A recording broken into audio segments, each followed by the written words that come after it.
We're on a tear right now. Look at this. Fucking ripping into this Ready Player 2 shenanigans that we're up to tonight. You got to admit, part of it is that you're hooked on the storyline. It's like yeah, I kind of do want to know what happens next. We've hit a we're on the the top of the hill kind of coming down now. So the excitement has ramped up, and the interest in seeing what happens next is definitely at a much higher in a much higher state than it was in the beginning when it was like, oh cool, I cleaned another house. That's pretty awesome. So at least now. I told you back then, I was like, once we hit the main storyline, you're going to like, it won't be me hunting you down like, yo, let's get this next one done. Right. It'll be you coming to me like, yo, what's my next hit, man? What's my next hit? Yeah, exactly. So this is my red ice, so I'm ready to go. We are ready playing 2 like a motherfucker right now. Hey, you like that? You like that? See, I'm paying attention to the story. So are you ready, player 2? All right, on that note, welcome to Ready Player 2. This is our live from the man cave video game kind of let's play podcast that we do where we stream out playing through various different games. This is Detroit Become Human, which the very short version is it's a single player game that I, CraigMakk, am playing through for the first time. Serious Jest has already played through it, so he is basically watching alongside and drunkenly heckling me as we go through it, and then talking to me about the decisions I made. Right, talking about decisions that I made. Why did I make them? We have gone down rabbit holes about what the story means in the bigger picture of the current. The current situation just in general within the world, all the way out to let's just start talking about fucking robots or playing around, with chess against computers and shit like that. So we've kind of run the gamut. So that's really what this is about. We talk in the beginning for a little bit. We just kind of catch up what's going on. We dive in, play anywhere between 5 minutes and 25 minutes of gameplay, and then we talk about what we just played. So we do basically what every good presentation tells you that you should do, which is tell them what you're going to say it, and then tell them what you just told them. So we're about to do that right now. But before we dive into that, we have to build up our fuel, our power, our energy to be able to do anything. If you listen to our Live from the Man Cave podcast, which is our main, media hub that we have provided, that's where our main project is, and then all of our side projects spin off of that. But you will know if you listen to that everything kind of revolves around our ability to basically get drunk together while we do any of our projects, right? So we are continuing that program right now, that process, that entire fuel of our habits by telling you right now what we're drinking tonight. So Jess, let me kick it over to you. What are you drinking? Yes, sir. And right before I announce my drink of today, I just want to say, if you're live, I want to acknowledge, first of all, Proud Star in the chat. What's up, Proud Star? Just joined us on our Discord server as well. And for those of you that don't know, we have an official Discord server. So if you like the show, if you watch this one or a regular podcast called Live from the Man Cave, and I'll post all the info for that stuff as well soon. But catch us on Discord, and you can, if you hear something on the show that you like want to, let one of us know, like, hey, I agreed with what you said, I didn't agree with what you said, you guys think about this, or you want to put it out there for the community, hit us up in the chat, and that CraigMakk guy is a real fucking asshole. Anything, it's totally fine. You can say whatever you want. That's the trending topic right now. It is. It's really hashtag CraigMakk's an asshole is always trending. But I do want to say, if you're jumping in now live, that's great. In fact, I will update you because we got a couple, it looks like, in the chat watching. So I'll update you if you haven't watched the previous episodes on kind of where we are in the story. If you end up watching this on our YouTube channel, which I posted the link for, youtube.com/livemancave, I highly recommend you go back and you watch mission 1 all the way through, because the game is just good, the story is good, and when you go back, we do talk a lot before, like outside of gameplay, as Craig has already said, but you can just skip to the parts where you can easily identify it just by skipping through with your cursor and finding the part where it looks like a game is actually being played, and watch the 5 to 10 minutes of gameplay there to get caught up to the story. It's better that way. But all right, let's talk. Just so everyone knows, by the way, too, all in this has basically been about like 40 hours of podcast show, Twitch streaming and everything like that, and probably a grand total of like I would say an hour and 12 minutes of gameplay. So, so it's very easy to power through, even though this is mission 18, to power through just that gameplay part if you don't want to. I mean, I think that what we talk about is pretty interesting, so I would say you might want to listen to it. But if you don't want to, if you just want to catch up and kind of just, binge to catch up and then be part of the conversation, that is, yeah, you could just fast forward right to that part. It's usually about 15 to 20 minutes in. Then we play for, whatever that amount of time is, and then you can, either skip through the end and just get to the next one if you want to. So it's pretty easy to do. It's a lot like, of topics, like from everything to like robot sex to fucking, can AI be alive? I see what you did there. Robot religion. Sex to fucking. See, you get me.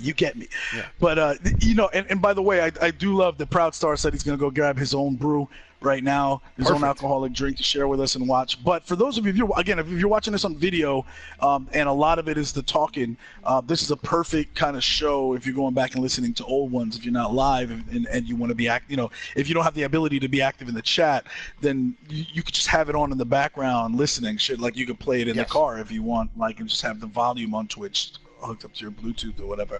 Absolutely. Anyway, enough about that. Let's get to what I'm drinking. Again, this show, it's really our chance-taking show. If you want to listen to like our star selections where we like really want to hone in and get the good shit, that's our regular podcast, Live from the Man Cave. But for this one, we kind of test shit out. So I was going through my liquor store today, a little earlier, when Craig was like, hey, let's try to do another one tonight. And I was just going through and I was like, I don't know. I told Craig, it's like I've just drank so much beer lately. I kind of want to lay off the beer and go different stuff. So like last night I did a nice mixed vodka drink using Tito's vodka. And today I just saw this one in here in the store. I'm not familiar with this brand, this brewer at all. But the Pear Irish Cider, I have had Pear Irish Cider before and I did like it. I hope it's not too sweet. I'm not really into drinks that are too sweet. I do want to taste the alcohol in this, but I want it to be, I want to also taste the water in it, if that makes sense. It's not something you usually say about beer, but I don't want this to be too heavy, and normally it's not the case with these. So This is Magner's Irish Cider Pear, and let's see what the ABV is. Only 4.5% ABV. There you go. So this will be a light evening. I'll be coherent. It won't be like episode 28 of our podcast. Was it 28? Where I lost my shit. Yes, yeah. This will be one where your wife won't hate you because she'll be like, "Hey, you were an adult. That's pretty cool. I like it. Well done." So it's not bad. It's not like it's not too sweet, and I can definitely taste the water content in it, so it's not too heavy. And it's got that pear taste, so it's kind of everything I could ask for in a Irish cider. I at this point, this is good to me. It's cold, so that's hitting the spot. It's like, I mean, I don't know how much I can rave about a pear cider. Like, I don't. It's not, it's not like different. It's like summertime, like solid. Like at a barbecue, you would drink one of these, or is this more like a one and done type thing? No, I'd have this again. Like, yeah, I'd have this again. I would.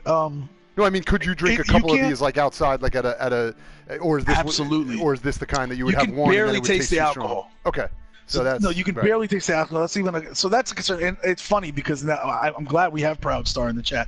Proud Star's drinking a drink he says is called Over the Barrel, which he was saying that it tastes like soda and you can barely taste the alcohol, but there's alcohol in it.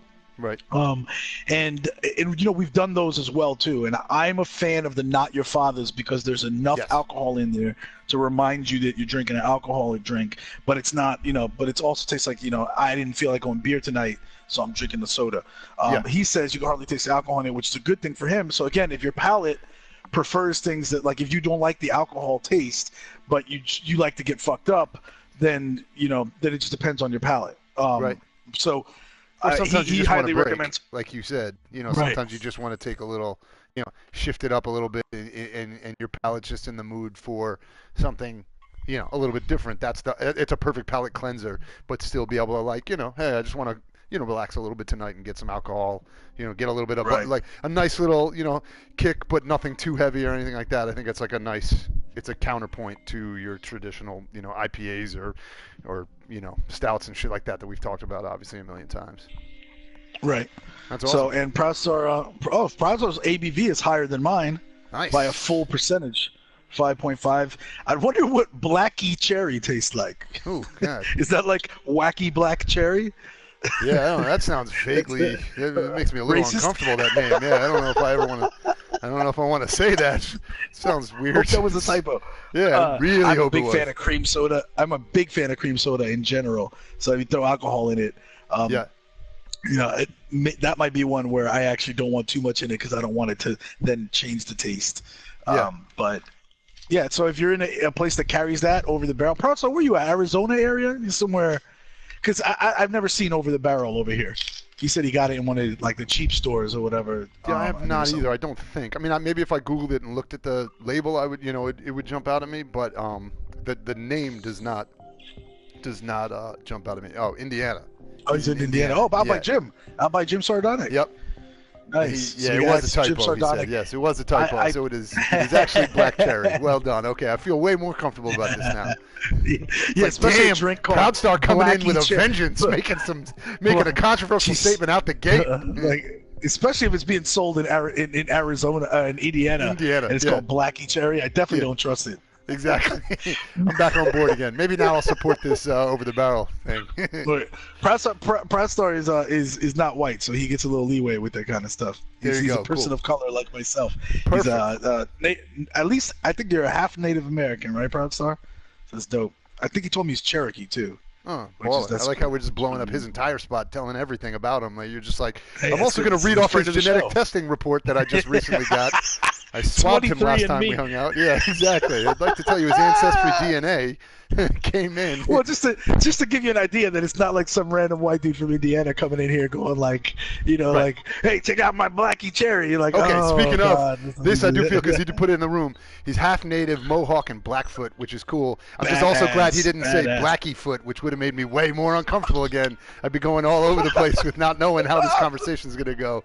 But anyway, thank you, Proudstar, for showing up. That's awesome. We appreciate it. So, Jest, I guess on my end, a couple of things I do want to say. Number one, my transitional statement out of what you were drinking is, well, if you wanted to taste the water, man, I got something for you. Here we go. That's my first transition. It's my first transition. My second transition that I just want to say is, I'm sorry, everybody. I apologize. If you are relatively new to the show, you're like, I don't understand that they do this entire bit talking about beer the show, and then CraigMakk gets on and just ruins it. But yeah, so the long story short, I have decided post holidays and everything like that, with like tons of Christmas parties and all kinds of shit, I just basically took the month of February off from drinking. So I just kind of took a dry month. It was more of like, everyone's been doing, there's those Since he uses no lube, it's a dry month, so he uses no lube. Still, every single time we're going over that joke, and it's going to be funny every time. We're like, laugh, motherfuckers, laugh! I don't care if you've heard it 14 times in the last 5 days of all these missions. It's still funny to us. Joke. Right. No, that's a joke. You wincing every time I tell the joke. Right, exactly. I got it. I mean, Proudstar probably never heard the joke. Exactly. Actually, like we said, like I said, every single time, you never know. It's every show is somebody's first episode, so you keep making those jokes, man. It'll be funny every time to somebody. But so the whole thing is basically, you guys have probably heard, and Jess and I have talked about it, but there was like, the January, dry January, like a lot of people, that was like, it's been a big thing going around the last 2-3 years or whatever. And then February is kind of a thing just because it's like heart month, like healthy heart month or whatever. So there's like, I guess we're getting to a point where any month can just become, we'll find a reason to say, hey, John, I'll just stop drinking. But so this month I have actually just, I kind of. What kind of world do we live in where you can just find a reason to stop drinking? Yeah, well, I mean, honestly, it's because most people probably need a reason. Like, most people don't just I mean, I'm not saying you're not an alcoholic unless you go to meetings, okay? Right. Otherwise, you're an alcohol enthusiast. Let me take a step back. Although that is true, that is funny. I'm not saying that most people need to stop drinking, so you need to give them a reason. What I'm saying is most people probably don't just choose to wake up and say, hey, I'm just going to stop drinking, unless you think you do have a problem. So it's just like working out, right? It's like you motivate yourself. Yeah, you need that thing that motivates you to say, hey, like, I'm trying to lose weight to go on this vacation, so I'm going to eat healthy for the next month and a half. Or I'm trying to, so that's what I meant, is like we give ourselves a reason because it's a motivator to do a thing that you probably wouldn't have the motivation to stop because you're like, whatever, I had a bad day at work and I just want to come home and grab a beer or whatever, right? So that's kind of the reason why we are, any given month could be a reason to stop. So this is, that is my month, and I have been, just kind of taking it easy for this month. So I am continuing on a long and proud tradition of the CraigMakk's Our tradition. Soda of the Show, because I am drinking SodaStream. SodaStream this time, it's a brand new one for me. This is SodaStream's Grapefruit Ass Water. So that's what I'm drinking right now. And again, it is the ass dash water. I want to make sure that... Well, let's let's clarify. What's that? It's really, you're using the soda stream to make your own original creation, which is really the product is CraigMakk's ass water. Yes. And you're using SodaStream to do it. Right. So full disclosure for anyone, this is new to you. It really did start the first time. I was just like, dude, this is just some regular ass water. I'm just drinking some. I think the first one I had was mango, so I was just like, this is just some regular ass mango ass water. And then I slowly just started changing the emphasis to make it become ass water instead of mango ass water. And so now it is just whatever I'm having, and then the end of that word is always just ass water. So I am just drinking some you're drinking this ass off of water. CraigMakk while he's doing a handstand, and it's trickling down his ass crack. That's the only way to really drink it. I mean, honestly, that's how I'm doing it right now. I am just recycling it back through my ass into a cup and then drinking it. So why not? It just tastes better that way. Also, everything's better than when I was drinking Dr. Pete's ass water. So that was yesterday. I'm not kidding. I'm not kidding. I'm not kidding about this. As a hazing event, I literally heard when I was on the team, I wasn't there at this meeting, that before like the meetings would start during camp, they would have like the freshmen have to do like hazing things. So you actually kind of didn't have to do it, and because I was one of the like Hispanic players, like Hispanic and Black players typically did not participate in that kind of shit at all, and they were like, so like they wanted me to do some better in shit. general, Like, they were just like, better people than they were we like, are. no, we just want you to break dance. We want you to break dance. I was like, I'm not break dancing for a bunch of white kids who are just telling me like you look like one of those breaking kids. So I'm not doing that. It's not racist at all. I don't like what that. Yeah. So I just refused to do anything, participate in hazing. But I heard at one of the meetings, I didn't show up early, like right before the meeting started, one of like the freshman kids ran up on stage, and one of the veteran players, like our receivers, like actually pulled his fucking pants down, his shorts, did a handstand against the wall, and then one of the other guys like poured water down through his ass crack, and one of the fucking freshman kids fucking drank from that shit. Okay. As a How fucking did hazing anyone technique. ever respect that person ever again? That's disgusting. I guess because they're nasty, and it's like they saw the football team as kind of like a fraternity. Right.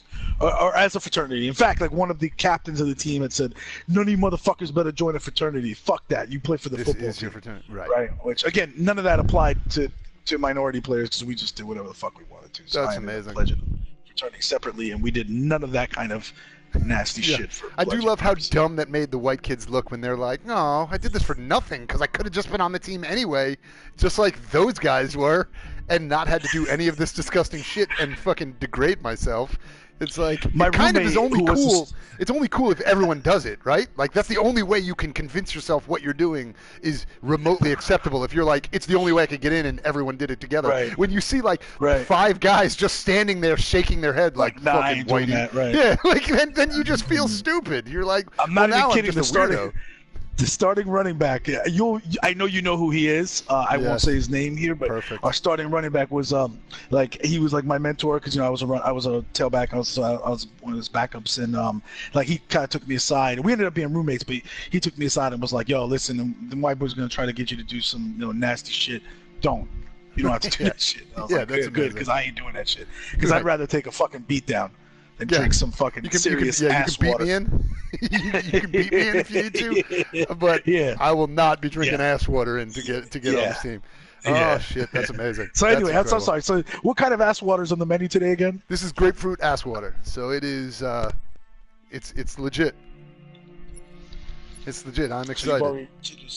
I took my sip. It's actually very. It's one of the more flavored ones of the ones that I've had so far since I have been desperately replacing my alcohol with water, and so this one actually is pretty tasty. So I'm going to get super not drunk on this one. It's going to be awesome. 0% ABV. I gotta say, and I still refuse to put that hyphen between ass and God water. damn it! You can imagine it yourself if you want. Okay, I will. I'm standing in front of the TV with my finger in front of that, in between ass and water, so I can see my own line. Oh, I thought you were gonna say with your finger in your ass. In my ass, yes, exactly. Why not? That too. I mean, I got more than one finger, so I can do multiple, man. I'm good. Yuck. Gross. You're right. Feel bad about that Grapefruit one. is normally a fruit that I would not eat. Like, I find the fruit kind of not good at all, like on its own. You know, like, you ever heard like people on diets and shit, and they have like a grapefruit? My mother used to do that when I was like a kid. She used to have a just a grapefruit in the morning. Yeah. Yeah, and I'd be like, that's fucking. That tastes like it's gross. 'Cause it's not even like really sweet. But when you mix it with other things, like whenever I've tasted it as part of like a drink, the drink actually it complements drinks well instead of like taking them over like some other fruits. Yeah. Which is why it's good as a drink fruit.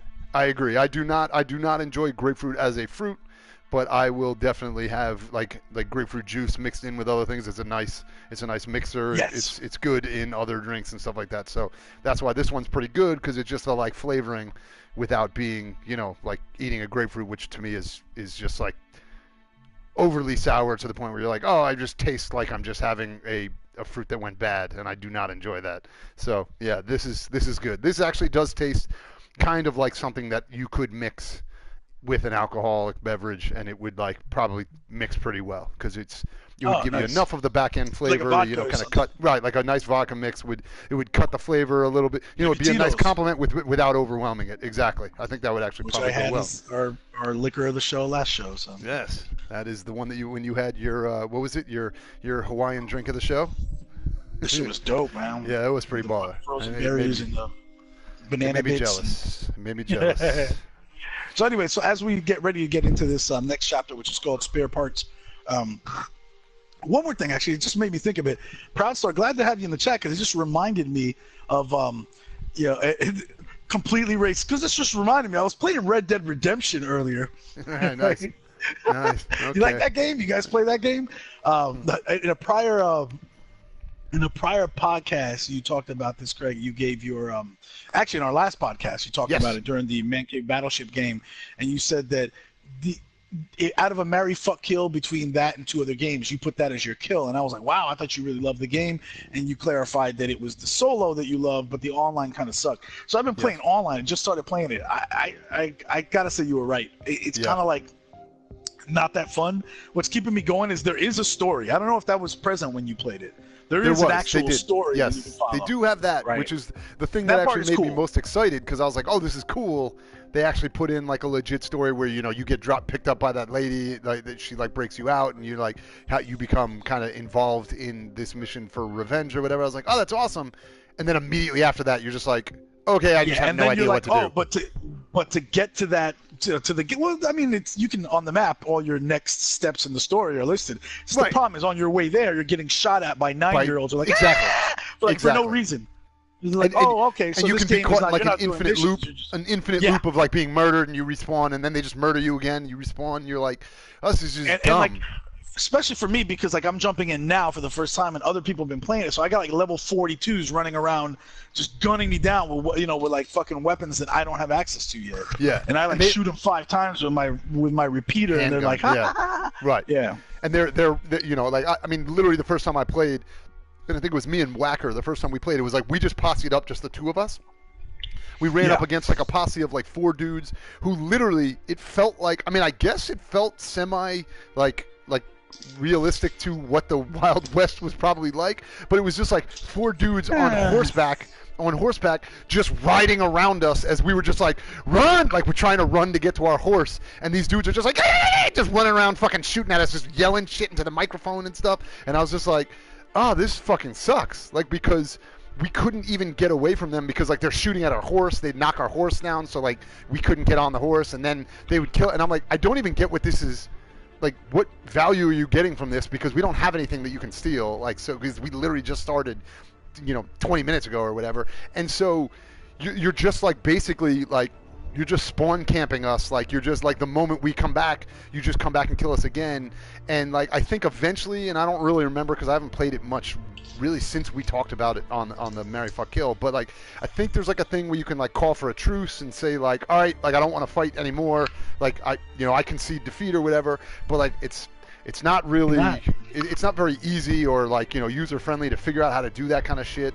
It's like it's a weird fucking setup that there's no way to just enjoy Like if you wanted to, because my whole thought that I thought would be awesome about that game would be able to be like, yo, Jess, let's hop on, let's grab like another friend, see if Whacker's on. The four of us will just posse up, and we will just like play through essentially the missions and shit like that, storyline, but be able to do it together, which is like ideally would be amazing. Like, you know, I Right. think, and if they said, okay, but then if you also want to engage in the actual, you know, player versus player like combat, you know, maybe you could initiate battles with other teams, or you could go into a separate thing that would be like, oh, our team's going to take on your team, and like that would be cool if you were allowed to choose. But when you're like, all I want to do is actually get to this next mission where I'm like trying to figure out, okay, what do I have to do to like advance this lady's storyline, and I can't even get there because I've just died 12 times and now it's not fun to me anymore.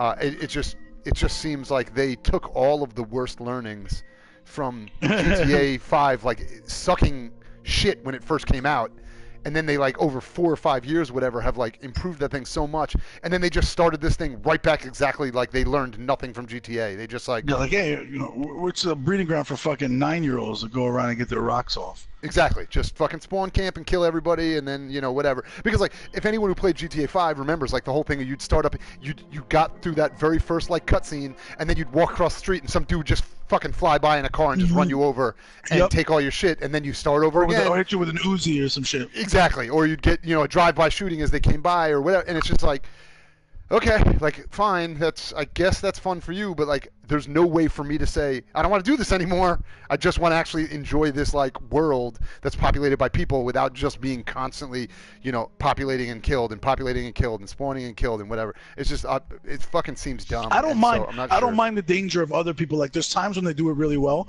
Yeah. I was doing a mission where you had to deliver a horse, or actually you had to rescue a guy from legal, like somebody's lawman's custody, right? Yes. And I got the guy. Once he got on my horse, it said you got to deliver him to this train station so he could get away.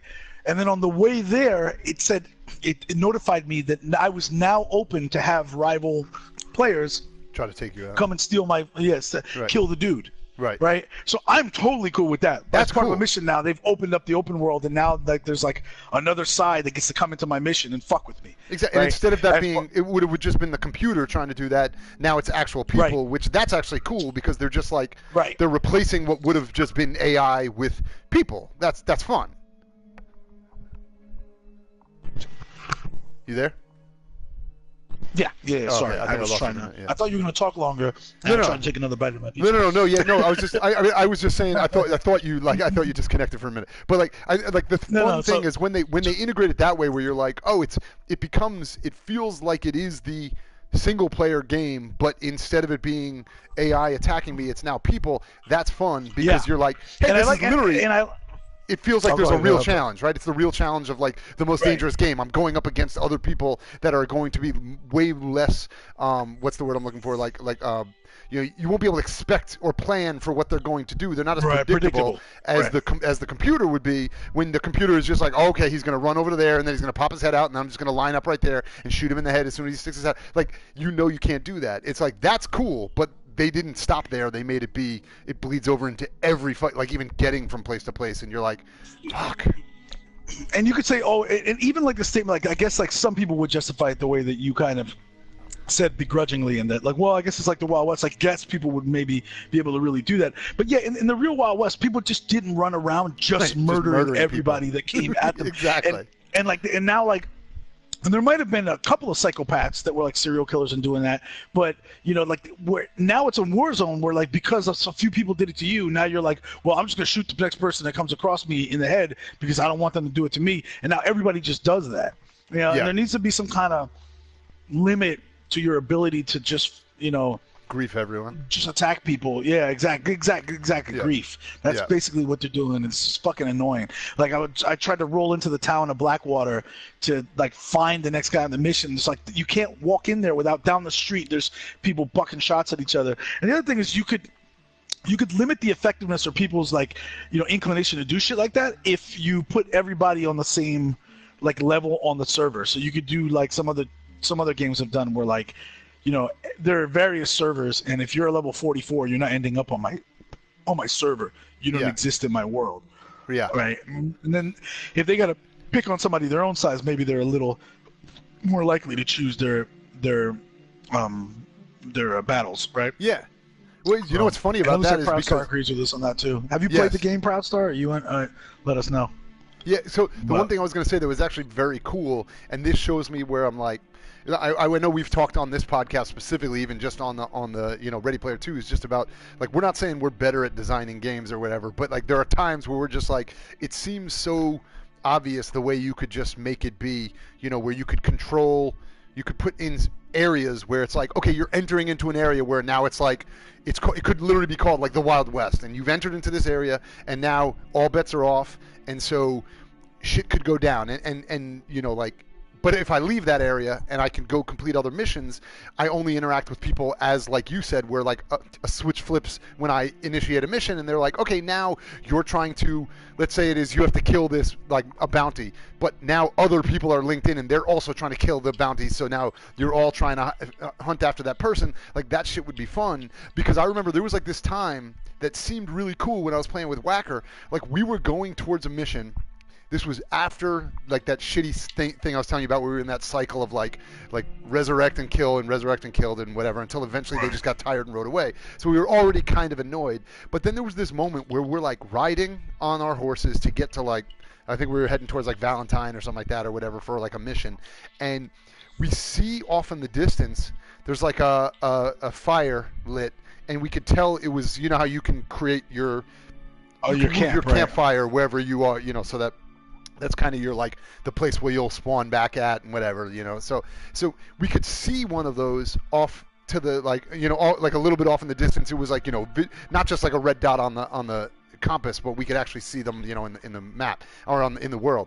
And so we actually had to have like a conversation in our heads, which was like, all right, so like, should we like give this dude a wide berth, or should we just kind of go through and just see what's going on? You know what I mean? It's like we actually had to have like a discussion where it was like, hey, maybe we should just like creep around this dude and not be like weird, because we don't want to be weird about it and give him a reason to be like, why are those guys creeping around? I'm going to go after them, because he might be thinking the same thing as me, right? He might be thinking like, fuck, there's a couple dudes coming this way. Like, I'm just going to sit here and chill at my camp because I don't want to engage with them, because they might, who knows how much, how high they are or what weapons they have or whatever. But it was like this cool moment of us like treating the world the way the real world would be, which is, when you play the single player, if you see a house or you see a campfire, you just go there because you're like, oh, that's another thing for me to see. There's like another, maybe a story beat there, or there's a mission there, or a stranger there, or whatever. Whereas this was actually like, we had to decide, do we want to engage or not? And it was fucking cool. And we actually ended up saying, like, you know what, after what just happened, let's kind of just go hook a little bit to the left and go around him and like kind of give him his space and whatever. And he just chilled out and like, he just did his thing, and he didn't fucking come after us, and we didn't go after him. Did you try talking to him? We didn't, because we actually. Go ahead. What were you saying? Oh, go ahead. You were in a party? We were in a party, just the two of us, so that's why like we didn't have... like the game chat is actually kind of decent most of the time on the open world. There's like one mission where I allowed, like I hooked up with like the one where you have to one of the first ones where you got to steal the horses and then you get your horse after that. Yep. Right. Well, so like that one I open it up for like, to party up, and I just got 3 randoms thrown in there. And I think you automatically have to in the first one. I think they party you up automatically in the first mission. Is it? Yeah, like they make it be at least 4 people. I think after that is when I got to turn on the setting for like you can hear game chat. But game chat from my experience of now having played during the day was pretty decent. And like whenever you got within earshot of somebody else, you could actually just talk to them, which that's cool. Which then makes it better. So like if you were rolling up next to some dude's camp, you were like, "Yo, we're friendly. We're not gonna fuck with you, dude." You could say shit like that, and then have him respond, and then you can have those moments where he's like, "No, we're cool. Oh, here, eat this fucking gun, bitch." Right. See, that's cool. But at least there's interaction. We were doing a private chat, so it was like just us talking, and so we wouldn't have been able to communicate with him, which is probably not a great way to play that, because I think nowadays I would encourage you to try it with game chat next time. Right, because I am so conditioned to like everyone just usually is just yelling like racial shit and like homophobic stuff and whatever. Or it's like some 9-year-old, hey, what are you doing? Hey, you guys want to party up? Like, I don't know, or it's some asshole. It's some asshole who's just like blasting music in their room, so all I hear is like the music playing as if they're talking, and I'm like, this is the worst. So I tend to not ever use I voice hate chat. that. But in a world like this, it probably would behoove you because you, like you said, in those circumstances where you might want to interact and say like, "Hey, what's up?" Just like we're just going on to Valentine, or like you might even want to be like, Passing "Yo, through, you guys, partner. do you guys want to Then he party? might Do you shoot want you to just for posse up?" saying that. Yeah, but you might be like, "Yo, you want to posse up, right? Join in. We're heading over to Valentine for a mission if you want to join us." So it's like there are some cool things they could have done, and so if they created these things where it was almost like you had to initiate like conflict zones or something like that, it would allow you to not be as like you wouldn't avoid every other person solely because you're like, oh, it's just not worth it because if they start shooting at me, I just don't want to be in a situation where I'm trying to ride away and they're chasing me and I can never get away from it. It's the worst. That's true, Yeah, Proud you're Star. right. If they're blasting music, it's a reason to fucking attack them It's a on good site. point. That is a good point. It is fucking annoying as hell. Hey, but so final thought. I just want to. Proud Star hasn't played it. I just want to say I do agree with you though that just the main game itself is so good that it's worth the buy. You will get countless hours out of the it's main huge. game. You It's never. humongous. By the time you get like that's why I told CraigMakk, knowing how little time he has to play video games lately, he's not gonna be done with that main game for like a year. That's how long that shit's gonna take. Yeah. Unless he decides to just mainline all the main missions and that's it, and use his map to go to every main mission without, doing any side missions or hunting or exploring any other grounds or looking for any of the other things that you could, like dinosaur bones that you could look for in that. That is pretty cool. But Those are actually my game's favorite worth parts, buying. right? Or the just like roaming around and finding some lady who's just like, hey, I'm digging up dinosaur bones, or like some guy who's like, I'm taking photographs of like wildlife, and then he'll just be like, stand there and like do a pose, and then he takes like a shot of you or whatever, and like those are fun missions. It's just cool because like we said, that's the stuff that makes it feel alive. Because yes, there is like a certain point where like when you see the like third guy who's like, a snake bit me, like suck the venom out or whatever, you're like, all right, well, it was cool the first time, but like by the third time I'm like, that sucks. But the point is the fact that they put in so much of that shit, it's like, you go through a lot before you really feel. It's not like they did 5 things, it's not like some games where there's 5 little side missions and then they all just recycle and it's like a guy in a red hat now instead of a black hat or whatever. Like this is, you could play for hours and keep getting new side missions or new people or new random strangers and shit like that. It's fucking amazing. But yeah, that's pretty cool. All right, so now 37 minutes in, let's finally talk about get the game to that we're about to actually play. Yeah. All right, so by the way, if you do like our rabbit holes and us just talking shit and everything, you can check out our regular podcast live from the Man Cave. I just posted that shit in the chat too. Sir. And let's catch up for anybody that's catching us live right now. We got at least 2 people that are watching live. We're now dealing with the storyline of this game focuses on 3 different androids. The one we won't go into the other guys' stories because they're not really relevant for now, for the purposes of now. But basically, the real quick catch up to this is Marcus, played by Jesse Williams, who you might remember from like Grey's Anatomy or whatever, one of those shows he was on. He plays this guy Marcus, the android. Marcus was lucky enough to have a mentor who really respected him, despite him being an android and quote unquote not being alive. But his owner actually kind of treated him like a human, like a son, and he would constantly try to teach him philosophy, to think outside the bounds of his programming, et cetera, et cetera. Unfortunately, the guy actually had a real life shitty son who was a drug addict and came in and broke into his father's shit to try to steal some shit, and then. Basically, when they caught him, they had called the police not knowing who it was. They caught him trying to rob his father, Marcus and the father whose name was Carl. I'm forgetting that. Carl. There you go. Yep. And basically the son got into it. So he attacked the android, and while he was attacking the android wasn't attacking him back. The father had a heart attack, died right there. Just as the cops show up, then the son blames it on the android, says that Marcus killed Carl, and the cops just on site just shot him. So he ends up in a junkyard. Crawls out, puts his parts back together from other spare androids. He somehow survives. He puts his parts together from other spare androids, and then crawls his way out of the junkyard and makes his way to this place called Jericho, using these clues that he got from some of the other androids in the junkyard.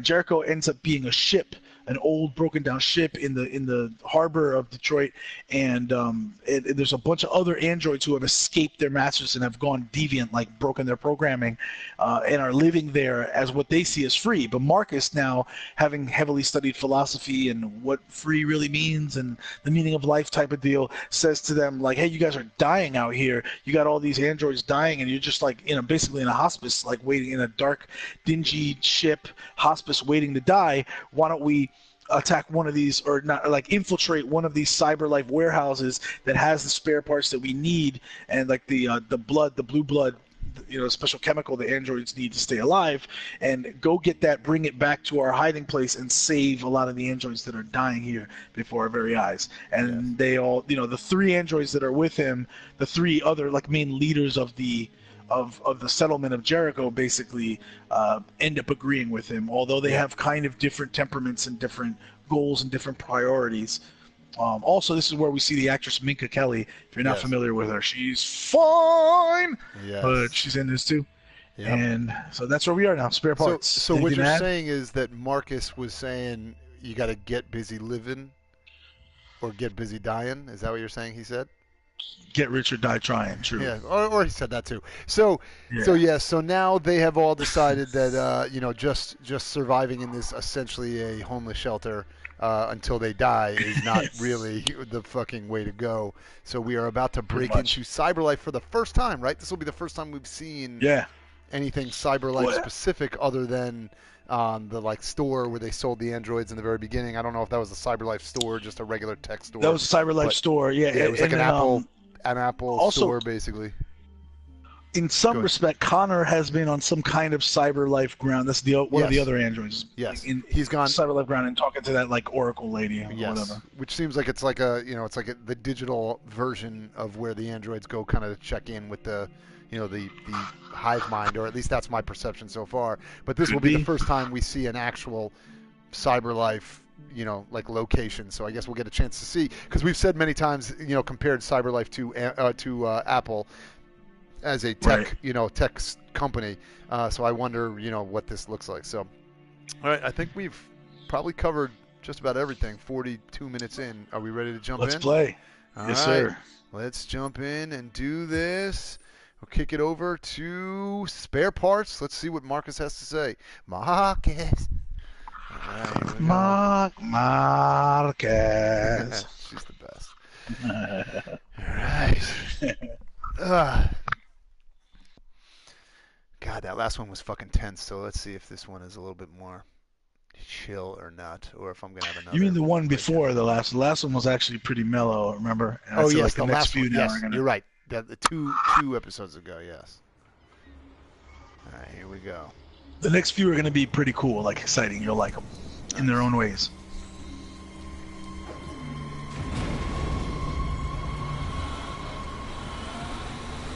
Okay. Autonomous. Oh shit! There's Minka. I mean, what's her name? North, right? North. Yeah. This is crazy. If they catch us, we're dead. What do we do now? We need to find the CyberLife warehouse. That's where they keep the spare There's parts. Marcus.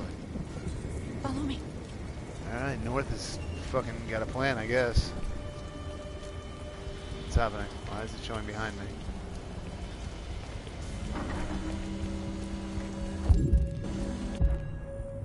Anything here I should be looking at? See, now I do this shit all the time because I don't want to miss out on it. That looks unsafe. Run. Don't let them see us. Ooh. I don't even know who we're looking for. Oh, okay, those guys right there. Fuck me.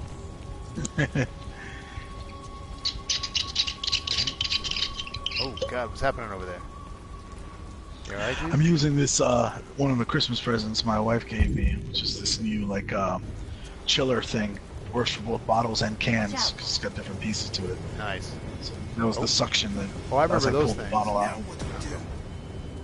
I'll find another Those way. little drone things that were looking after us when we were trying to escape one of the earlier missions. Oh, look at her go. Fuck. She's pretty hot. Yeah, I really like Minka Kelly. We also really like her outfit. Yeah. I love how we're like, we're gonna have to be quiet, and then now they're just fucking stomping around making noise. I love the parkour. Parkour! Yeah, I agree. It did not sound like a chiller. It sounded like he was. Cyberlight. Here we go. Go! Oh, look at him go. I went the long way like I think. That was a sick roll. Sick little parkour roll. Yeah, he is pretty baller right now. Oh, here we go. Look at us just hanging on like Spider-Man. I love it. That's what we call a cat hang. Oh, nice. That's what we in the parkour community call a cat hang. Gotcha. Let's see. They are parkouring like motherfuckers right now. I like it. So I do like that it's raining, because I guess that's to cover up for the fact that they are definitely making noise. So it's like, at least that would, you know, make it a little bit harder for them to hear us. Yeah. Because that would just be, you know, like from a story standpoint, it'd just be stupid if you're like, how they just ran right over their head and jumped on a thing. Like, are these guys all deaf? Yeah. So at least this makes it believable. Oh, one of those fucking things. Oh, little slide for no reason. I like it. First, we have to get rid of that drone. Fuck that drone. Alright, what do we Leave it do? to me. Leave it to me? What? What are you gonna do, dude? You're gonna have... I'm controlling you. You need to have a plan. Pre-construct. This is awesome. So for those of you who have not played this yet, this is the way that you get to determine your different potential routes that you can take and see how it would play out. So I'm going to try this. Let's see. Oh, that's pretty baller. Oh, fuck yeah. Let's try that shit. Boom. Taking that motherfucker out. Alright, let's do it. Climb. Here we go. Whoop.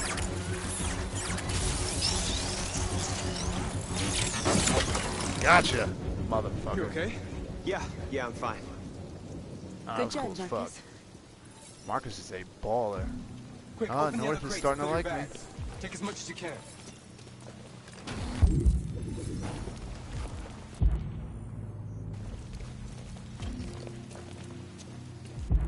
Wait, what? How come I can't get around there? Let me get around there, you motherfuckers. Get out of my way.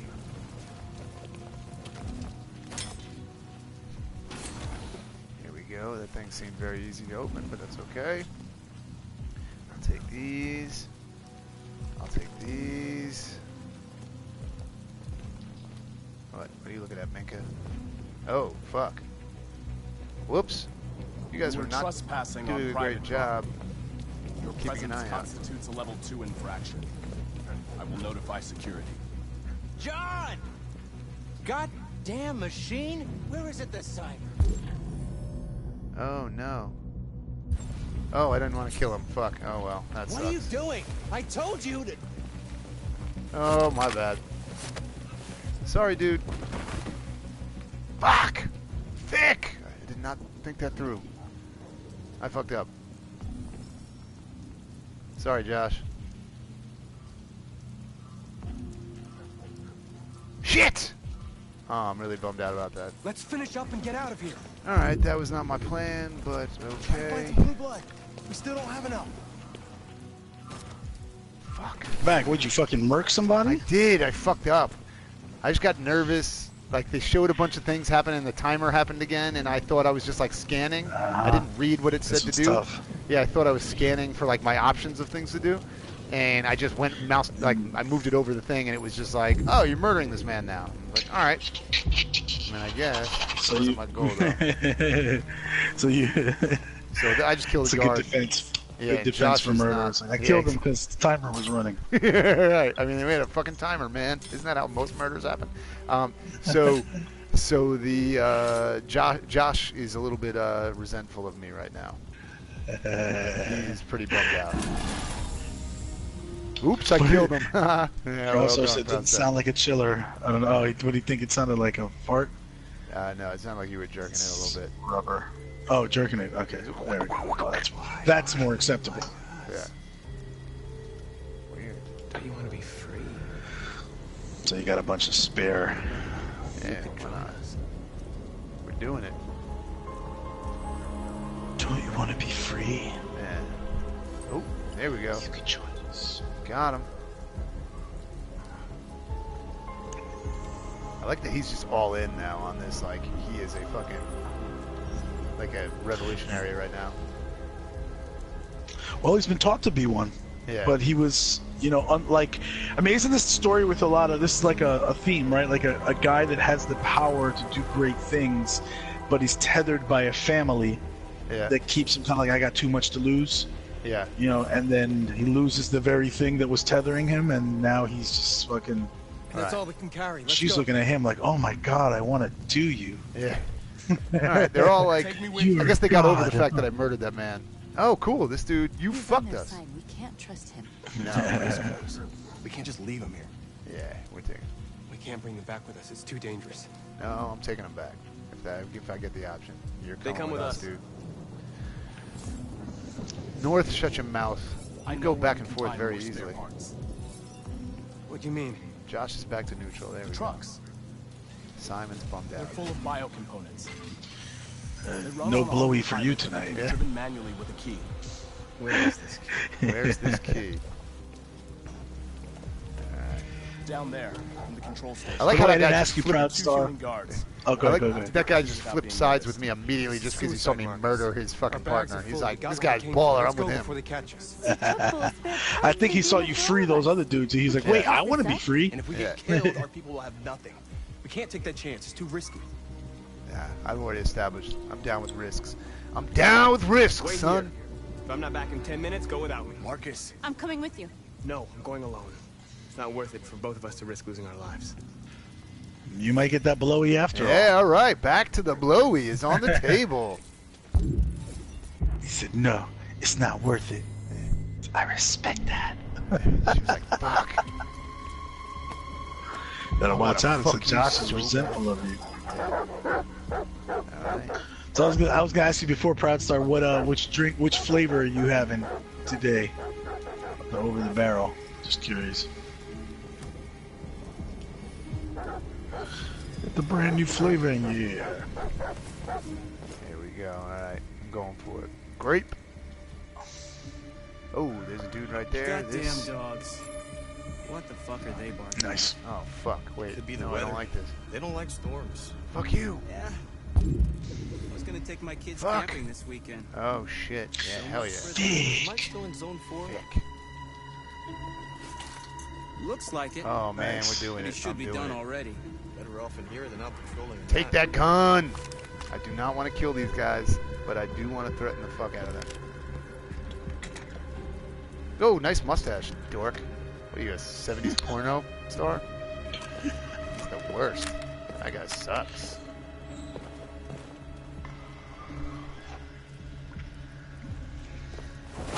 Nope.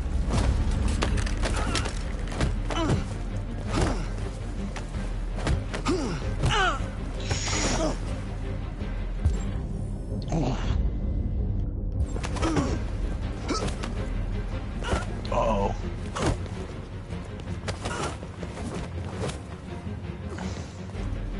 Choke him out. Go to sleep. Go to sleep. Oh, nice. I did it. What? Oh, shit. Damn, he's a fucking pimp. Fuck those dudes up. I don't have to kill nobody. Well, I did kill that one guy, but I didn't have to kill nobody else. Guess what, guys? I got the key. I dealt with those guards. I'm a baller Did now. you get it? About that blowy. Nice. What up, North? Yo, how about that blowy? And on the back of the t-shirt, live from the man. Live from the man. There we go. She's like, nice, blowy for sure. For sure. Get in. Head in the whip. Here we go. She's like, you are so getting ahead on the way home. Oh, am I controlling this? What's happening? Oh, I am. All right. It's like I've never done this before, but it's coming through pretty easily. This driving thing seems all right. Isn't that had? Autonomous. Haha. Go to sleep, suckers.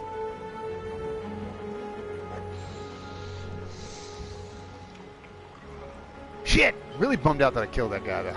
Fuck! Fuck!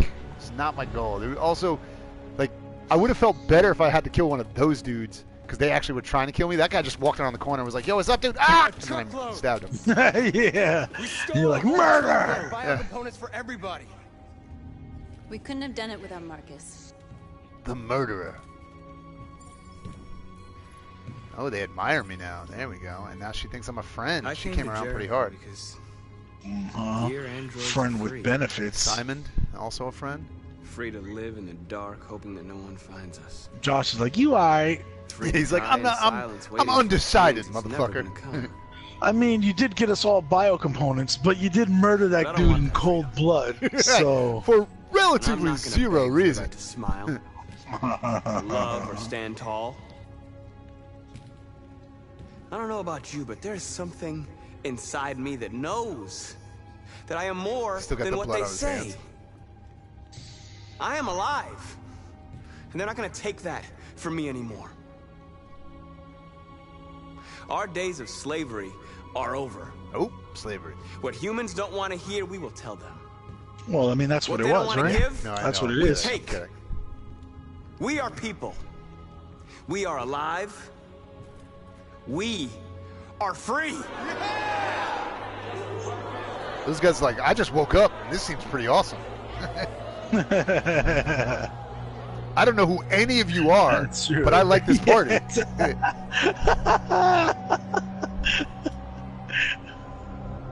They're like, That's like, yeah! I'm super Oh, yeah, confused look at about you, what's dude. happening right now, but everyone else is yelling, so yeah! Oh, yes, he sees the blood. I gotta say, all three of those dudes look like, or the dude and the two dudes and the girl all look like they want to fuck them. Yeah, everyone was pretty much on board with that. They're All right. looking at them. Jericho's hero. All right, we did some shit in that one. All right, there we go.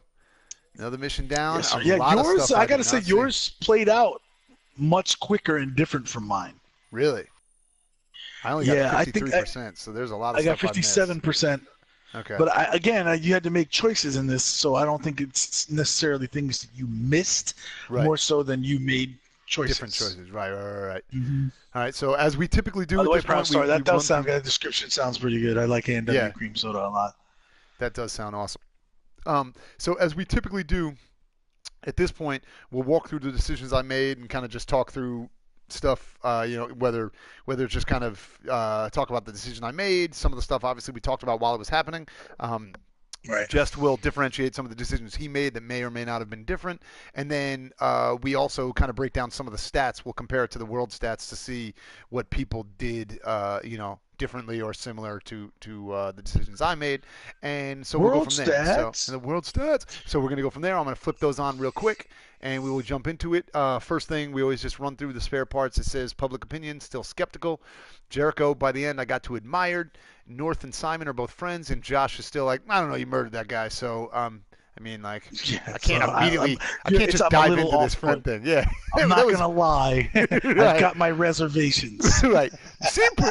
Man, that Marcus dude's pretty cool until he murdered that guy, but otherwise seems pretty great. Yeah. Like that. Look, what I'm saying is Josh seems like the only one that seems pretty together in terms of his friend making decisions. He's not immediately diving into the friend pool with a guy who the guy just walked around the corner and was like, hey guys, what you doing over here? Oh, fuck! And died. And Josh is like, I don't know. Maybe we won't be like cool immediately. Let's see how this plays out. It's like if you just met this new dude that like he seems like the coolest guy ever, like he's fun to party with. You had a great time with him, except for that one time at the party tonight when some dude accidentally bumped into him. He fucking threw him up against the wall and started choking him. right. Like, and he like, slowly got himself back together and like let the guy go, brushed him off. And, like you're like, I think this guy's cool, but something's telling me I need to be aware. I need to keep my eyes open. Pros and cons. Really good at parkour. Pro. Yeah. Murders people in cold blood. I'm going to say con.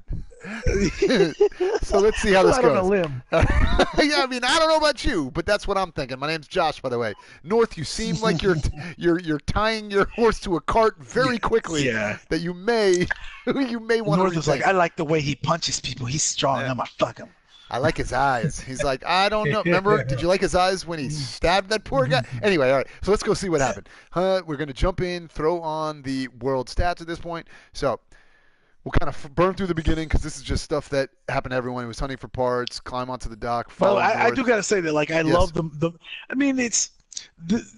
This you can't really necessarily credit David Cage for, but the animation and the technology that they use for motion capture really brought out. I mean, you could tell that they used real parkour, experts in this to do the moves. Yeah. And or even the climbing up the side, like how they scaled the side of them, and then the jumps to the rolls and all that kind of stuff. It looked legit. It looked real. All of that looked like you were watching a YouTube video of a bunch of guys, scaling in through a shipyard or something like that. So that was pretty cool. It did not. There was no part of that was jarring or like the animation kind of felt like that looked a little jittery, like they didn't really pull it together. I thought that was pretty awesome. As an aside, by the way, I don't know if I ever told you, I actually studied at, or not studied, but like trained at American Parkour Academy in D.C., which is credited with being the first parkour academy in the United States. They brought it over. I just like that you studied there, like it's a fucking college, and that's I studied awesome. at the academy. But no, it was. I was there actually as a CrossFit instructor, but they had a CrossFit gym, and then I started picking up. That's how I got into parkour. So it's really cool. I love seeing parkour, like kind of mainstreamed, and like when I see it in mainstream movies, or like even if they just use aspects of it. I think they like included some of it, like Fast and Furious and stuff like that. Because aside from, and this is just something that I do want to throw out there. I think it's one of the most useful disciplines of like working out that exists, because the stuff you see in these YouTube videos is like tricking, is what they call tricking, like freestyling is what they call it, like where you're doing like the flips and the crazy, like all that, the fun trick shit. But at its base, it's really designed. It was created by French firefighters to help adapt to these situations where they were like in burning buildings and might have to like jump from one platform to another, or like get around. So I think it's just useful as something. You don't have to be this advanced David Bell dude that does these flips off of buildings, but it's just like simple things like Marcus hopping that chasm and then dropping into a roll, which wasn't just for style points. It literally helped reduce the amount impact on his joints and stuff like that, which I don't know how important that is for an android, but for humans, roll where you can if you're making any significant jump, because it really does help. It's like skipping a rock and moving the kinetic energy away from your body and having it dissipate. It's pretty amazing. That's pretty cool. Yeah, they at least were committed to showing it off too, which is good. It was realistic. I mean, I guess they could have gone the other route, like you said, being that they're androids, just have them do like every jump was like a superhero jump, where they just jump and land and do the like knee to the ground and punch the ground type thing, because you're like, oh, they're androids, but it's like you have to choose one or the other. You either have to be like, it is all like, it looks like they don't have to do any of that shit, so they're landing everything with like maximum impact because none of this bothers them, or you go the other route where it's like, hey, look, it looks legit in the way that our minds expect that these things would happen, and that they're like actually parkouring like accurately and correctly, which was cool. So I think that's like the moves, like the cat hang that they do on the end, like you wouldn't believe it, but hanging like that actually allows you with your feet up on the wall and you sitting in kind of the squat position with your shoulders locked out and your elbows locked out like that, allows you to hang a much longer time than you would than if you would just hang out with your leg not up. Right. If you just, because then you're just dead weight, right? Then you're just supporting everything with your arms, and your arms are going to give out much faster than if you're braced against the side and you're diffusing some of the the energy into using your legs to brace against the side of the wall, which is cool. That's I was awesome. happy that it looks like they did their research, or they employed people that know what the fuck they're doing to do the motion capture on that kind of stuff. Yeah, that was cool. That was What would be definitely pretty cool. awesome too is if Minka Kelly had to learn parkour and was doing that, because that just makes her even hotter in my estimation. It does make her significantly cooler if you just imagine they were like, all right, Minka, so climb up this fucking shipping crate now, and she's like, all right, I practiced for this, I'm ready. I'm down with that. All right, Truth. so you want to dive into it now? Yeah. Or is there anything else you want to talk about that part? I didn't want to cut you off. Okay. No, that's it. That's all I had. Yep. So, all right. So the beginning, obviously, was just climbing onto the dock and then following north. So we almost got spotted, but that was just the scene where she's like puts her arm out. So that happened to everybody, obviously. And so then I had to climb onto the containers, progress towards Cyberlife, and now we come into our first split. So I guess you can say if something different happened to you. I just straight went and followed north, and then there's another lock where I guess I could have done my own thing, but it looks like 89% of people followed north. So I don't know if you did. I followed north. Okay. So I don't know what that is, but obviously I guess it's just do your own thing, but it didn't really matter because it all leads to drone blocks your path. That was cool. So this, I think you had stepped away for a minute at this point, but the drone blocks the path is that whole thing. I was trying to explain a little bit to people if you haven't seen this yet, but it's those pre-constructions, which are you get to scan and see the multiple paths. And so in mine, I don't know if all the paths were this, but I nailed it on my first shot in terms of a thing.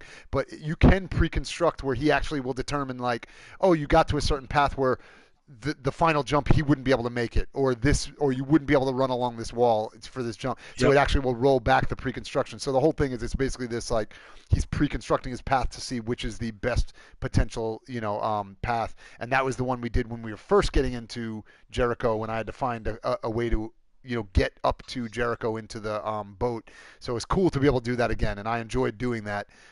So my path, but it looks like it didn't really matter which one you do because either way you're going to neutralize the drone, apparently. But I was unharmed by the drone. I guess you could have gotten hurt. How about you? It's 88% of people were unharmed. Were you the same? No, I got Marcus damaged. Oh, you did get damaged. Okay. Yeah, and I don't remember the details of it. I think it had something to do with like I messed up and fell into the drone and hurt myself, but I smashed the drone along with falling. By falling, so I think that's what happened. Okay. So because I landed on top of it and threw it down to the ground. Yeah. Which was cool. So I think I just messed up and hit it, and then the thing got damaged and we didn't get spotted, but I got I messed myself up. Okay. Nice. And then we reached Cyberlife at that point. So we had to gather the spare parts, which everyone did. Security android appears. I attacked him right away. 11% of people did that. There were 3 other options. What did you do? I was part of the 83% that grabbed the android and hid. Fuck. I really wish I'd done that. I really wish I didn't freak out immediately by the timer, which I did because I was just like, oh, again, I think in my head I thought it was one of those because I saw the timer and I thought it was scanning to see what my options were. So I kind of I went over it thinking it was going to be like explaining what I was about to do. And then by the time I saw a kill, I was already like, oh, fuck, I just hit it. But it is what it is. It's like, that's the cool part about this game, right? Is that you kind of have to live with your, options and whatever. And so your decisions that you make. So that was a cool one. So then John became deviant, which 92% of people did. Same in my case. Same with you. Yep. And so it was a little easier for him to become deviant because I can kill his friend. Right. Well, I don't know if I was necessarily his friend. I think it was like because he did come around. He's like, John. He's like, what the fuck, John? Like, you goddamn machine. And then I just ran up and stabbed him right away. Yeah. Was it a human you killed, or was it? It was a human, right? It was a human. Or an android. Well, because then it says Marcus spills blood. Oh, so that's when I murdered it. So it's Marcus spills blood is 24% of people.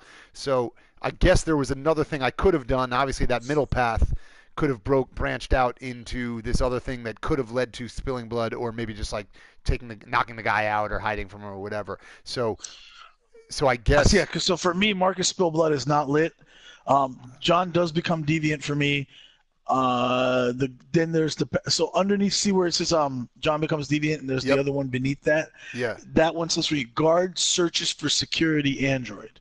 Okay. So that's what happened. It's like because I grabbed the android, put my hand over his mouth so he couldn't scream or whatever. Yep. I think that's what it was. And then and the guard was walking around. The guy that I didn't kill was walking around looking for the security android. And then there's like 3 choices in the middle. Yeah. I can't see them yet on your screen because Twitch has a little bit of a delay. Yeah, I do not have them unlocked at all. So it's but you all see the three, right? Yeah, all three of those are unlocked for me. Are locked. So for mine me. was, I picked one of the 53% on those. I picked the 53% choice on those three in the middle, and it was holds position. Okay. So, so you're only showing one lock, one lock. But for me, once I unlock that one lock, there's three choices, and Gotcha. I picked hold position.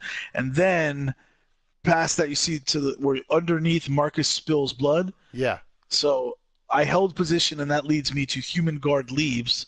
Gotcha. And that was 70%, and then we both end up at resume search. Yes. Okay. So I just went right to murdering him, which was fucking crazy, and I still can't believe I did that. But then, which I think so. Like I think that I was like surprised at yours. This was one of the more longer ones for me, the mission. But I did a lot more stealth shit, and you just kind of went in just like fucking very confrontational and everything. Yeah. Oh, which absolutely. is cool seeing it done that way.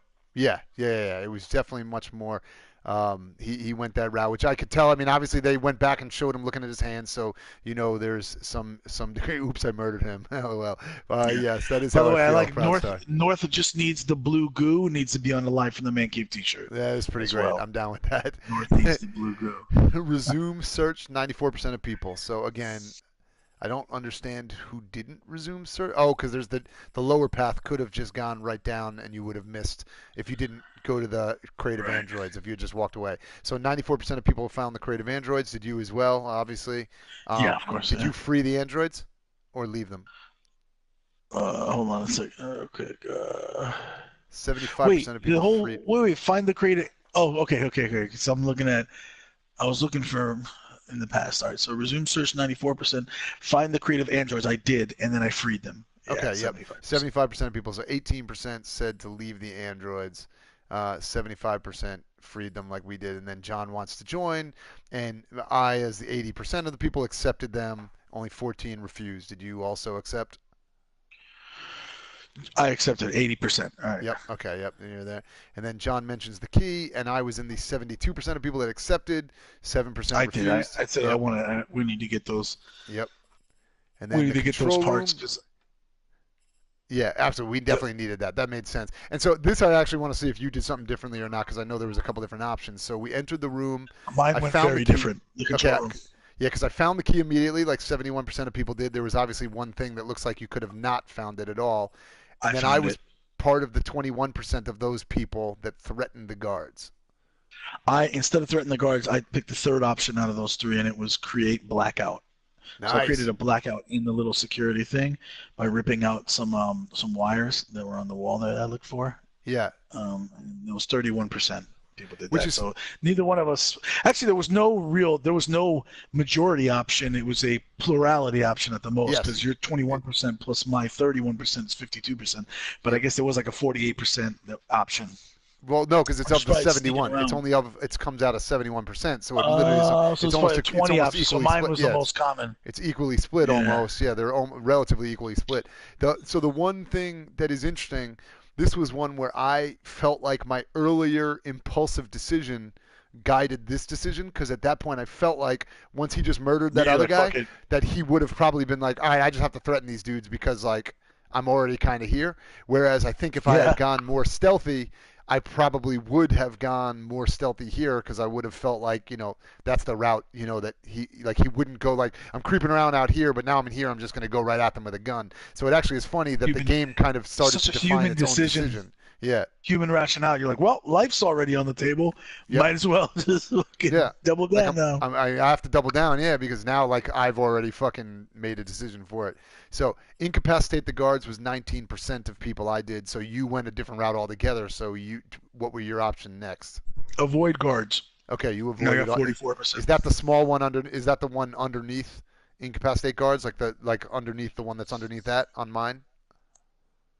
Let me see. So, you have incapacitate guards? No. So or is that the big one underneath threatened guards? Yeah. So you have threatened guards leads you to that next lock. Yes. I have a single lock showing. So I guess when you unlock that lock, it becomes those three choices. Gotcha. So I didn't pick any of those three. Mine led to the one below it, which for you is showing as one lock, but then when it unlocks, it becomes two locks, and mine was avoid guards. Gotcha. Okay. At 44%. Yeah, my little fight was pretty cool. He just beat the shit out of those guys. It was pretty awesome. Like that was a fun little action sequence of like taking I them gotta down. say, what's weird Yeah. is create blackout was 31%, and then avoid guards became 44%. So I gotta think whatever the second choice was also led to my, to me being able to avoiding the guards. Yes, because it looks like it looks like either way. Because coming off of the other option probably doubles back into it. That's why, like, it splits off of find key and enter room. Right. All right. So then steal key. 65% of people did that. You got the key. I did that as well. Yep. Yep. And then leave with the truck. And then there's this whole thing down here. Which did you do any of this stuff? None of that. Okay, because I didn't do any of that, which that must come off of not finding the key maybe altogether, or not even going after the key. Maybe that's like a whole Getting other caught. path. Yeah, or getting caught or something like that, because I just did 65% of people. Marcus stole a truck full of parts. So that was, I mean, you can look, I guess zooming out gives you a better option to see the beginning where it's all kind of the same, but when you look at it here, shows you how many different paths I didn't take. And also specifically because you pointed out that there were a bunch of different options that on mine it only shows one lock, but when you made that choice, like, you would have unlocked multiple choices, that kind of cascade down from there. So this was another one of those episodes where there was a lot of different ways things could have played out. Similar to the one where the Kara episode where you had to figure out, like, where do you want to lay low, and right before you met Ralph, that whole one, that one kind of had a lot of different whole cloth like sections that you wouldn't even see if you chose this path. You miss all that other stuff. This one was much more similar to that, which was cool. Yeah, no, that's a good one. So I was at 57%, and you were at 53%, and there were a lot of different ways this could have gone. It wasn't so much about we didn't take the time to check for all the Easter eggs. Yes. It was just choices it was just straight up choices, that eliminated other options. And I still just kind of love the fact that you did that whole thing, like hiding and holding the guy hostage or holding the guy's hand over your mouth or whatever. And I was just like, oh, fuck, no. I just stabbed him in the stomach and was like, problem solved, we're good. I love that we didn't even try to hide that dude at all. We just left him dead there. This chapter for me was like a bunch of cloak and dagger, like definitely, like it was like, okay, I move here, now I do this, now that, and I remember it taking a while. Yeah. And yours was just very much like, all right, I knocked 2 people out or 3 people out, and I'm out of here. Right. I was like, well, that seems simple the way you just did that. Right. He just went in and straight Terminator'd his way through it, which was kind of funny. And then obviously I'm going to come back and approaches. And obviously it's going to come back to bite me in the ass. I could tell because the I'm alive, so now I just murdered somebody is probably not a great place to put yourself in. Like, once you feel free, and then the first thing you do with your freedom is murder somebody, is probably not a great look for your. You're right. I mean, it really could end up influencing a future chapter. I'm not sure. Exactly. So we shall see. I hope it does. Well, specifically, they made sure. They made sure to show his hand, right? Show, like, him looking at his hand, seeing the blood on his hand. They made sure to go back to that, which is important, right? It should be important because, like, he just murdered somebody for the first time. There should be some residual effects to that. So I'm hoping it's not just the fact that he looked at his hand. The reason they did that is it feels a little bit like Chekhov's gun, right? Like, why would you show him looking at his hand if you're just going to be like, oh, this is it. Like, we just wanted to remind you that you murdered somebody, and now we're never going to bring it up again. Like, it feels the kind of thing that it feels like a thing that could have an effect later in the game. Right. It could be a butterfly effect thing, or it could also just be a storytelling way of reminding that, like, yeah, you got the job done, but at what cost? Exactly. Because this game, as we've identified, in some respects, the game is about a plot and telling a story, but in a lot of respects, it's also about just making you think about these issues in the greater context. And I mean, if you and I wanted, we could have a discussion about, to the ends justify the means here. Like, the blue blood, if they don't get these parts, if they don't get these things that they came for, then people back at home will die. But in order for those people to survive, you kill the guy. Yeah. So is it justified? Yeah. Right, I might as well, now that I've gone to the length of asking the question, I might as well ask for the answer. Is it justified? Pratso, if you want to chime in the chat as well, like, what do you think?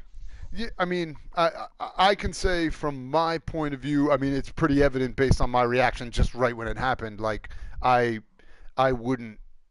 If given the opportunity to have thought about it more and be able to not like literally just click the button without fucking paying attention to what I was doing, I would have chosen not to do it, because in any real reality, the idea of, well, I had to save these people that I just met 10 minutes ago, and I murdered somebody who seemed reasonably innocent, all things considered. It wasn't like it was an enemy combatant coming at me and it's like, yo, it's me or you and I have to kill, or you're breaking into our home and I had to kill him to protect my family. It's like, I just met these guys. I'm going to save their lives, and I murdered a guard. That's the same thing as saying, like, my kids are sick, so I broke into a hospital and murdered a security guard so I can get medication. Like, in any reality, that is not fucking worth it, right? Or that's not justifiable. What if your kid was going to die? What if your kid was like literally going to die if you didn't get that medication? Well, again, you had to kill somebody. You could say no that other way other than to kill the person. Right, but again, the two ends of that discussion are, right, is could you conceive of being in a situation where you would feel that that's the only way that you could, that you could justify it to yourself, is very different than is that actually justifiable or worth it, right? Because, like, to say just because, like, okay, my kid might, like my kid or my family member or whatever might die if I don't get this medication, so I'm just going to go on a crime spree to get that medication. Like, nobody would say, like the cops wouldn't be like, well, he was going to die, so point taken. Like, you are still going to jail. What you did is fucking horrible. Law has to be. You have to have laws that, like, support the viewpoint of, like, no, the greater good is more important than the individual. But I mean, yes. In reality, when it comes down to it, if my child needs something and she's going to die without. But do you think you would just straight murder an innocent person? Like, that is a. No, I'd go out of my way to avoid it, but. Absolutely. Then, if given the choice to sit back and be like, I got to trade my kid's life for this other person's, I think a significant segment of the population would say, well, fuck it, then I guess I'm going to jail. Absolutely. I'm not going to let my kid die. So I think that, but that still just becomes a thing. Could you justify it to yourself and in the moment do it because, yes, that's important to you? Yeah, of course. I think the vast majority of people could, and a lot of people might, right? I still think there's a significant portion of people that will not, right? I mean, because there are plenty of people out there who's like, my family member has, some horrible cancer, and the insurance company won't pay for the medication. They don't just go fucking murder people to get the medication, right? Most people are just like. But if they were given the opportunity, like saying, like, hey, choice A, you have to murder somebody and you can get the medication, or choice B, I still think a lot of people would not. I still think a lot of people would I think feel. it's true that a lot of people wouldn't. Yeah, but like, a lot of people would too. I think there is at least a segment of people that definitely would. Like, I don't think that is. I mean, I don't think that's a question. I just think. I probably would, man. I'm gonna tell you the truth about that. I probably would. You would murder someone. So. Yeah. If I had to, I mean, if there's no other way, if the choice is you either murder the person and save the life of your. You murder the innocent person and save the life of your kid, versus you don't murder anybody innocent and your kid dies. I'm sorry, man. I'm doing it. Okay, I'm not going to comment on that because it just feels a little weird throwing that out on the internet that you're just straight up like, I'm gonna murder somebody. Yeah. Like, that's fine, but that's my child. That's my child. I do whatever I have to do. If I have to spend a life sentence in jail, or I'm not saying I wouldn't pay for it, but if I gotta spend a life sentence, then that's my child. Yeah, I mean, obviously, luckily, most people are not in that situation or do those types of things because society would be a fucking shit show. Very unlikely. Right, society would be a shit show if you were just straight up like I'm gonna go murder the pharmacist because the medication that my family member needs is behind the fucking the pharmacy desk. Like, it would be the purge constantly, right? We would just be like, sorry, like fucking pharmacy guy or doctor or hey, pharmacy rep, I'm gonna murder you because I know you have samples in your trunk. Like, it would be a fucking mess. Right. So like, thank God we don't do that. But I can still say, like, in the scheme of, from a society standpoint, it's not worth it, right? Because, like, it's not worth it. Of course not. You got to make laws. Right. You can't justify. Oh, well, somebody committed a crime or committed murder to save somebody dear from them. You can't sanction that. And also, like, Proudstar points out, like, even him killing that guard in front of, like, it sets a very bad precedent where even, like, the new robots he just freed now think that's okay. Right. So now we're better. I mean, this is literally. This is how fucking, like, Terminator starts, right? Is because, well, we are able to murder humans and they are just an impediment to our survival. So how do we not, like, that's how, like, Cyberdyne and shit like that decide to eradicate humanity, in the same situation as this movie is like, or in this game, it's like, well, you were just in the fucking way, and we can kill you, so we did. And like, right. I think the humanity in me as just like a person, I think it was pretty evident that I was like, fuck, I didn't want to do it. I felt bad that I did it immediately. It was more like I think most people won't want to do it, but that's what I'm saying is I'm like, if I present you with the, and you may not feel that comfortable saying that outright, but I'm guessing that if I present you with the choice that, yo, Craig, you got to do something heinous, like take somebody else's life to save your own daughters, even if it means you might end up going to jail for the rest of your life, I think you might do it too. And this is actually not that you like want to do it, right? But full disclosure, there's a difference. There's a difference between like, would you be willing to go to jail because you broke into a place to steal the medication? Yeah, I think most people would be like, yeah, I'd totally do that. Like, I would go to jail because I stole the medication, or I stole the thing, or I stole the the fucking antidote or whatever.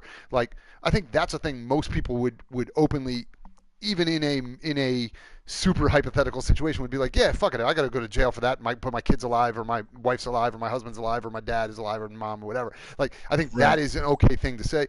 I think the murder thing, the straight up, I'm going to in cold blood murder someone, is like, that's a question that I feel is, even in a very hypothetical situation, becomes a thing that it's like, you do have a segment that would go either way, but I think there would be a lot of people that would just be like, I would do everything within my power up to that point to, like, because that's what I'm here for. Like, my job is to provide for my kid and keep my kid alive, and or keep my kid happy and whatever it might be. But crossing that line is like a bridge too far for, I think, a very large segment of people. Like, to say that I would be that comfortable just being like, because at that point, there's no different than if somebody says, we have this medication that will keep your kid alive. Here's a gun. You just have to go across the street and shoot that person, and then I'll give you the medication. And, like, you just become, at that point, you're like, so I guess I'm just a straight murderer now? Like, I guess I'm just willing to fucking go on a murder spree, because what's to stop?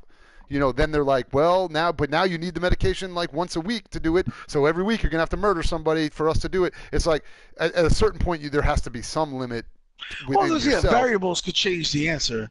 Yeah. Variables can change the answer, but I don't know. And again, for purposes of the podcast, obviously, I'm giving just like a snapshot hot seat answer. Of course. Yes, I do not think that anyone thinks save your kid, kill someone. And I'm like, all right, I'm gonna pick the kill someone because I want to save my kid, and it violates my personal morals and ethics and stuff like that. But I love her so much that I'm gonna do whatever I need to do to keep her alive. Yeah. I do think I'll feel bad about it, and I probably feel I need to be punished afterwards, and I'll accept that punishment. But I really hope you would feel like you need to be punished afterwards. You're scaring me a little bit if you don't immediately think like you need to be punished afterwards. Like, there shouldn't be maybe I'd feel like I need to be punished. I really hope that you say yes. You're the worst. You'd be totally. It's fucking moral police Mac. I know, in the back, dude. Mac. No, I'm just saying. If right now you just said, I'll murder a motherfucker to keep my daughter alive. Also, by the way, maybe I'd feel bad about it. I'm like, please just say you'd feel bad about it. You just murdered an innocent person. At least say you'd feel bad and want to be punished. But anyway, I think like another alternative way to look at it would be like, yo, if innocent people die every day, CraigMakk. Oh yeah, why not? Why not be at your hands? Why not be at your hands, right? Serious Jest? That's right. I'm doubling down. All right, welcome to the die every day.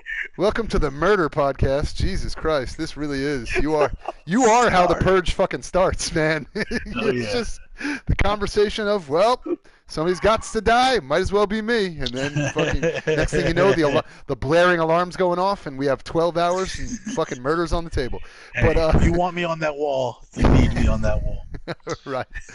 So other than the fact that I'd rather you just say thank you.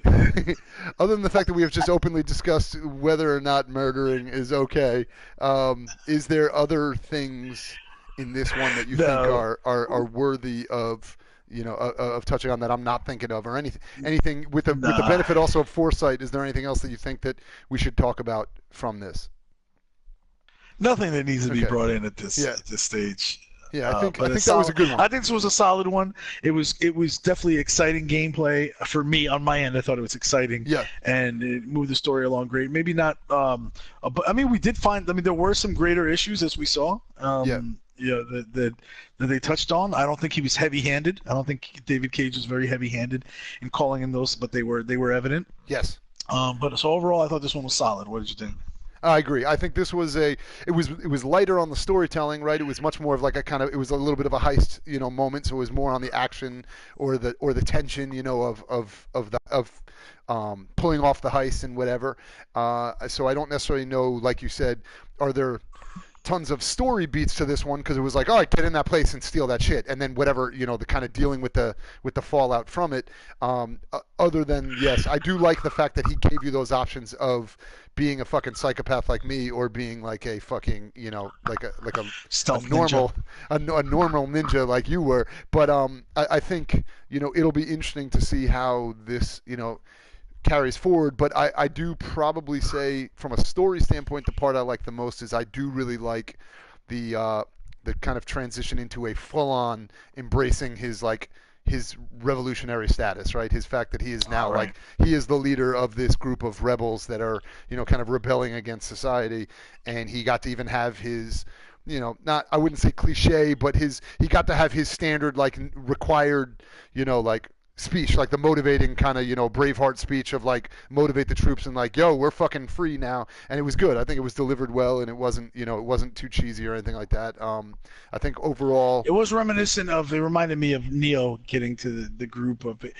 because it's not often that you'd have the new guy just shows up and they just all fucking follow him. Hands behind him. But but the way it's difficult to tell that story and have it seem plausible, right? Yeah. Because in most cases, I'm like, who the fuck are you? Shut the fuck up. Take a seat over there on the left. We're about to go to this place, Cyberlife, and get some shit. And they're like, oh, okay, good. Well, I've got an idea. No, why don't you shut the fuck up? Because we've been here. We're gonna go do it. All right, you just sit there. We'll be back. You can talk later when you've earned the right to talk. But in this case, they really did they made it plausible. As you could see how he kind of shows up, and the Oracle lady recognizes his greatness in him right away. And he's got the it, or whatever it is, about his natural leader personality and his way of talking and things outside of normal Android programming, that allows him to quickly take leadership of a bunch of other people who have only recently been freed and started thinking for themselves. Yeah.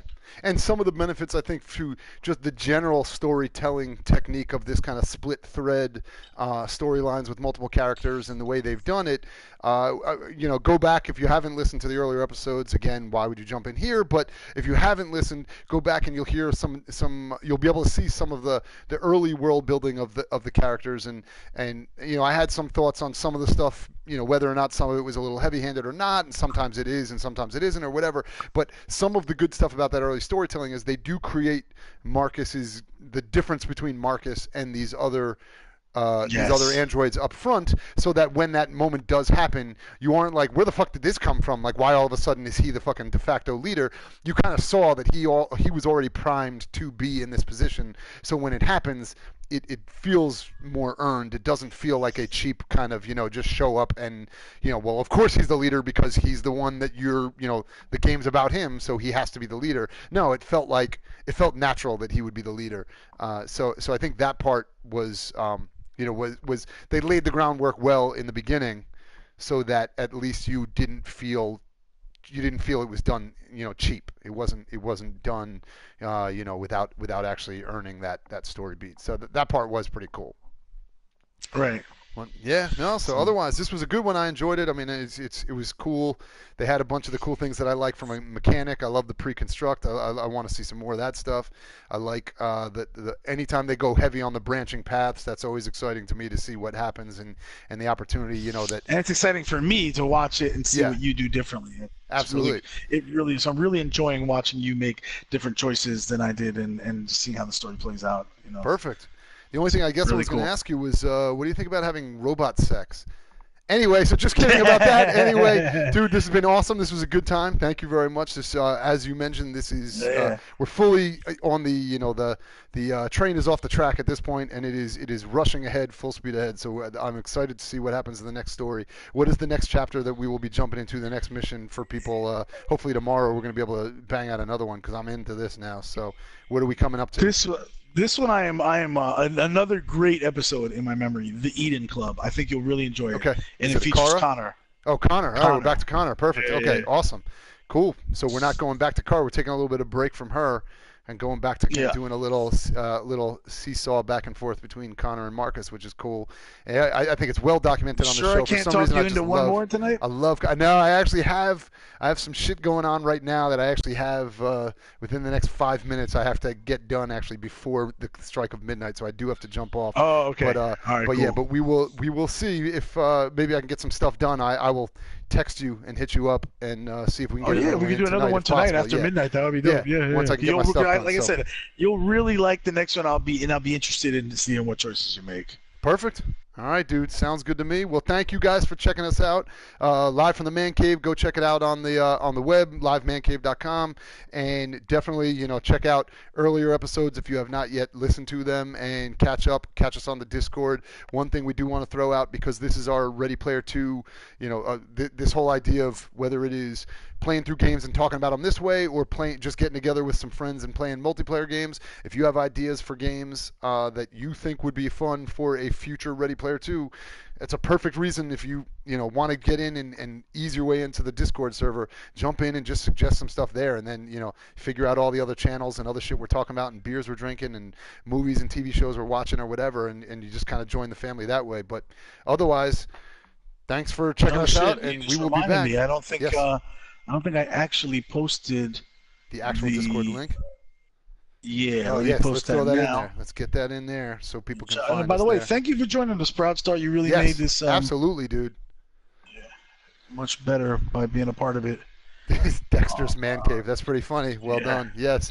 This is the murder man cave. It definitely is a little crazy right now, but yes, jump in there. We just posted that in there. That's the perfect place. Just go in there, click on that link, join us, and you can you can get on there and hit us up, and we're in there all the time. So it's the easiest way to interact with us and anyone else. Just kind of see what other people who check out the podcast are talking about. So that's pretty much it. But thank you very much for checking us out. Thank you, Jess, for getting this going again, and we will be in touch to get for what are we up to? Mission 20 is this going to be now that we're up to? Yeah, the next one will be Mission 20. Nice. All right. There we go.